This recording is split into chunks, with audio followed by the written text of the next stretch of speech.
Ladies and gentlemen, welcome back to Obsessive Compulsive Gaming. I am the Obsessive Compulsive Gamer, and this is my review for Withering Rooms. So dear viewer, if you don't mind, don't forget to subscribe to this channel and like this video. So, Withering Rooms released today.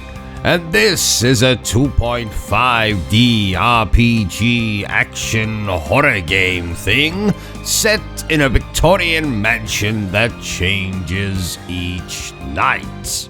Now, I'm not going to waste too much time telling you what this game is. Instead, I'm going to focus on telling you what I thought about it. So, quick overview for all of you lucky bastards who might get to play this game. This is basically a roguelike meets a Souls-like meets a classic survival horror game.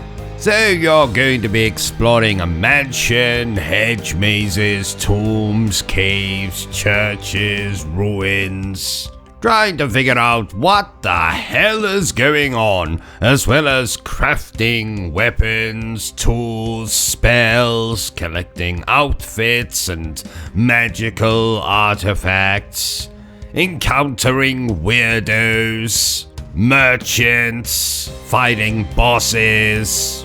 You know, the usual video game fare. Now, I'm not usually a fan of roguelikes or Souls-likes.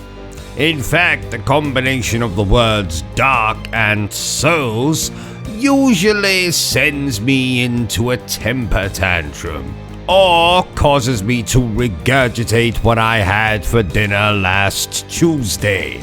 But what makes this game rather special is its setting. As in, it is set in a gothic horror version of the 19th century, with a little bit of science fiction thrown in for good measure.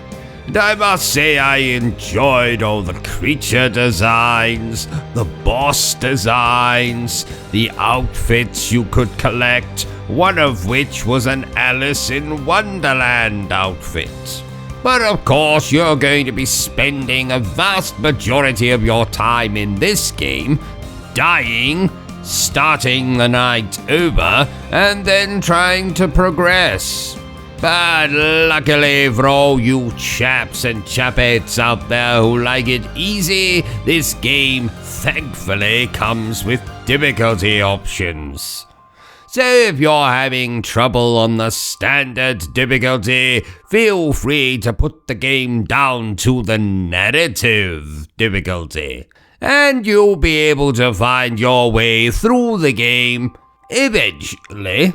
Speaking of finding your way through the game, this game took me about 8 hours to finish, which sounds quite short, but please remember, this game has over 80 monsters and bosses, 400 plus unique outfits, rings, weapons, tools, treasures, and spells, as well as 200 plus rooms and areas with dozens of biomes to explore.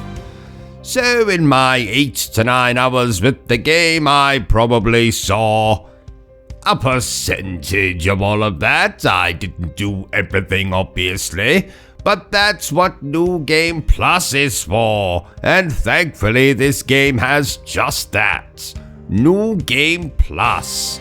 So while I'm booting that up, why don't you make up your mind if you like the look of this game and or the sound of this game and go and buy the damn thing for yourselves. So, therefore, I declare that Withering Rooms is splendid. So there you have it, ladies and gentlemen, my review for Withering Rooms. If you enjoyed this little review of mine, don't forget to give me a thumbs up. If you haven't enjoyed it, well then feel free to give me a thumbs down. But please remember the single most important thing I always tell you, dear viewer, and that is to always stay obsessed with Gaming. Are you still here? Oh, you must have really enjoyed this video then. In that case, you had better subscribe to the channel and check out our other content.